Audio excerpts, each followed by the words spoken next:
नमस्कार व्यापारी मित्रों, सीए प्रीतम बत्रा, नागपुर। आज दिनांक 15/9/2023 यह वीडियो मैं आपके लिए लेके आया हूँ। कुछ बहुत इम्पॉर्टेंट अपडेट आ चुके हैं जीएसटी में, जो आपको जानना बहुत ज़रूरी है। ये अपडेट मैं आज बताने वाला हूँ ई इनवॉइस और ई वे बिल दोनों कानून पे लगने वाले अपडेट। सबसे पहला अपडेट, आप तैयार हो जाइए। 1 अक्टूबर 2023 नोटिफिकेशन नंबर 78 इसके अनुसार 1 अक्टूबर 2023 के बाद जो भी ई वे बिल बनेंगे और ई इनवॉइस बनेंगे, इसमें HSN कोड की जो डिटेल्स हम डालते हैं, प्रोडक्ट का जो HSN कोड हम डालते हैं, उसकी डिटेल्स हमें ज़्यादा डीपली देना है, पूरी डिटेल देनी है। यदि हमारा आर्थिक वर्ष का टर्नओवर 5 करोड़ तक के था तो एटलीस्ट 4 डिजिट, और 5 करोड़ के ऊपर था तो मिनिमम 6 डिजिट का HSN कोड, 6 और 8, मिनिमम 6 और 8 डिजिट का HSN कोड हमको रिपोर्ट करना जरूरी है अगर हमारा टर्नओवर 5 करोड़ से अधिक था तो। अन्यथा हमें 4 डिजिट का कंपलसरी है। ये कानून 1 अक्टूबर 2023 से लागू हो रहा है, तो ये ध्यान रखिए, अन्यथा आपके ई वे बिल 1 अक्टूबर के बाद नहीं बन पाएगी। दूसरा एक इम्पॉर्टेंट अपडेट आया है जो लागू हो रहा है 1 नवंबर 2023 से।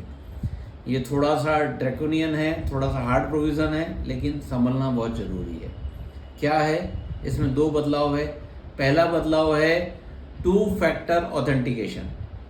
2 फैक्टर ऑथेंटिकेशन यानी कि ई वे बिल और ई इनवॉइस पोर्टल पे जब हम लॉगिन करना चाहते हैं या हमें ई इनवॉइस या ई वे बिल बनाना है, तो अब वह 2 फैक्टर ऑथेंटिकेशन मांगेगा। यानी एक तो आपका पासवर्ड हो गया, दूसरा रजिस्टर्ड मोबाइल पे OTP जाएगा। तो जो रजिस्टर्ड मोबाइल होल्डर है वो जब OTP देगा तो ही हम ई वे बिल या ई इनवॉइस में लॉगिन कर पाएंगे। ये सुविधा के लिए बहुत अच्छी बात है। कई बार ऐसा होता है कि हमारे नाम से कोई ई वे बिल बनाता है, कोई हैक कर लेता है या गलत ई इनवॉइस बना लेते हैं। बट अब ये कंट्रोल होगा कि सब 2 फैक्टर ऑथेंटिकेशन से ही जाएगा।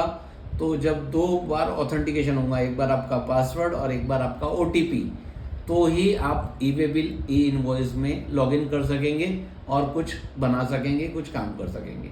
इसके नुकसान क्या है ये आप समझ जाइए। नुकसान ऐसा है कि रजिस्टर्ड मोबाइल नंबर अगर रीचेबल नहीं हुआ, वो कहीं बाहर है, तो हम ई वे बिल ई इनवॉइस नहीं बना पाएंगे। रजिस्टर्ड मोबाइल नंबर अगर ओनर का है या अकाउंटेंट का है या चार्टर्ड अकाउंटेंट का है या एडवोकेट का है, तो आपको जो व्यापार करना है वो कैसे हो पाएगा? तो ये बात को चेक कर लीजिए, नेसेसरी अमेंडमेंट कर लीजिए। जो बंदा इनवॉइस बनाता है, जो इनवॉइस बनाने के लिए ऑथराइज्ड है, या जो मोबाइल व्यापार डिलीवरी के टाइम पे अवेलेबल होता है, वही नंबर को ई वे बिल और ई इनवॉइस में रजिस्टर करिए, जिससे आपका व्यापार डिस्टर्ब ना हो। कई बार होता है कि हमारा invoice e way bill late evening hours या नॉन बिजनेस आवर्स में बनते हैं, तो उस वक्त में वो मोबाइल ऐसे किसी बंदे के पास है जो रीचेबल नहीं है, तो हमारी गाड़ी नहीं निकल पाएगी, हमारा व्यापार रुक जाएगा। तो रजिस्टर्ड मोबाइल नंबर वही रखिए जो रीचेबल है। इसमें एक और ऑप्शन है जीएसटी पोर्टल, ई वे बिल पोर्टल में सब यूज़र क्रिएट कर सकते हैं। डिफरेंट टाइप के यूज़र रहेंगे और वो ई वे बिल बना पाएंगे। वो पूरा मैनुअल है, आप उसमें बिल्कुल स्टडी कर लीजिए, या उसमें कुछ जानकारी चाहिए तो आप संपर्क कर सकते हैं मुझे। एक बदलाव तो हो गया कि 2 फैक्टर ऑथेंटिकेशन, जिसका टर्नओवर 20 करोड़ से अधिक था, उसके लिए ये सरकार की पहल है 1 नवंबर से चालू करने की। बाद में इसे धीरे धीरे इस टर्नओवर की लिमिट को कम किया जाएगा। सरकार इससे कंट्रोल चाहती है ताकि कोई आपके अकाउंट से गलत काम ना कर सके। दूसरा बहुत बड़ा चेंज है जो 1 नवंबर 2023 से ही लागू हो रहा है कि IRP रिपोर्टिंग, इनवॉइस की जो ई इनवॉइस की जो रिपोर्टिंग होती है, ई इनवॉइस जो जनरेट करना है, उसके लिए अब टाइमिंग का रिस्ट्रिक्शन आ रहा है। यदि आपका टर्नओवर 100 करोड़ से अधिक था तो आपको इनवॉइस पोर्टल पे, ई इनवॉइस पोर्टल पे विदिन 30 डेज ही वो इनवॉइस को रिपोर्ट कर लेना है, आपको ई इनवॉइस जनरेट कर लेना है।